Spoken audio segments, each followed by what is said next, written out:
कर्म का भोग कैसे भोगते हैं। एक समय की बात है, एक पति पत्नी थी।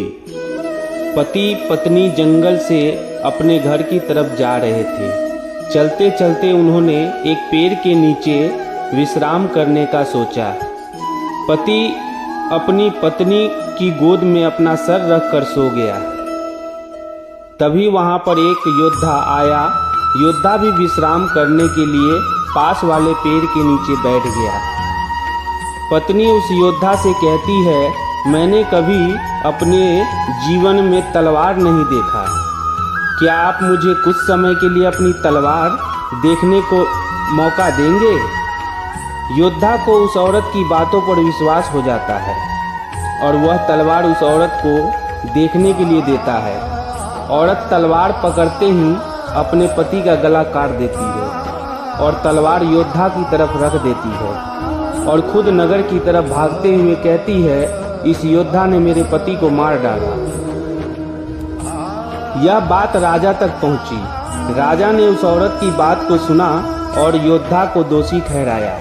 राजा ने अपने सलाहकार से पूछा, उचित सजा क्या होनी चाहिए? सलाहकार ने कहा, महाराज, इस योद्धा ने अपनी तलवार से औरत के पति की हत्या की है, तो इसकी दोनों बाजुओं को काट देना चाहिए ताकि वह कभी तलवार न चला सके। राजा ने ऐसा ही किया। योद्धा के दोनों बाजुओं को कटवाकर उसे छोड़ दिया। जब योद्धा की बाजू काट दी जाती है तो वह उस पीड़ा और अपमान को सहन नहीं कर पाता और पहाड़ से कूदकर आत्महत्या करने की सोचता है। लेकिन रास्ते में उसे एक साधु रोक लेता है। उस योद्धा को बताता है कि उसे उसकी स्थिति का पता है और उसे ध्यान लगाने को कहता है। योद्धा साधु से पूछता है, बाबा, मेरी गलती क्या है? मैंने इसके पति को नहीं मारा, फिर भी मुझे सजा क्यों मिली? बाबा उस योद्धा की उस पूर्ण जन्म की कहानी सुनाते हैं। साधु कहते हैं कि पूर्ण जन्म में यह औरत एक गाय थी, उसका पति कसाई था और तुम एक पहलवान थे। एक बार यह गाय कसाई से अपनी जान बचाकर भाग निकली। कसाई ने शोर मचाया, गाय को पकड़ो, वह भाग गई। कोई भी गाय को पकड़ने आगे नहीं आया।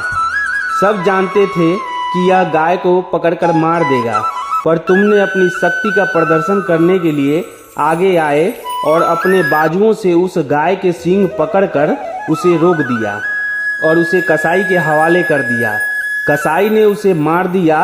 वह गाय उसकी पत्नी के रूप में है और जो कसाई था इस जन्म में उसका पति था, उससे अपना बदला लेने आई थी और तुमने उस गाय को अपने बाजुओं से पकड़ा था, इसीलिए उसने तुम्हारी बाजुएं कटवा दी। तुम्हें अपने पिछले जन्म के कर्मों की सजा इस जन्म में भोगने पड़ रहे हैं। इसीलिए कहते हैं, कर्म फल भोगना ही पड़ता है।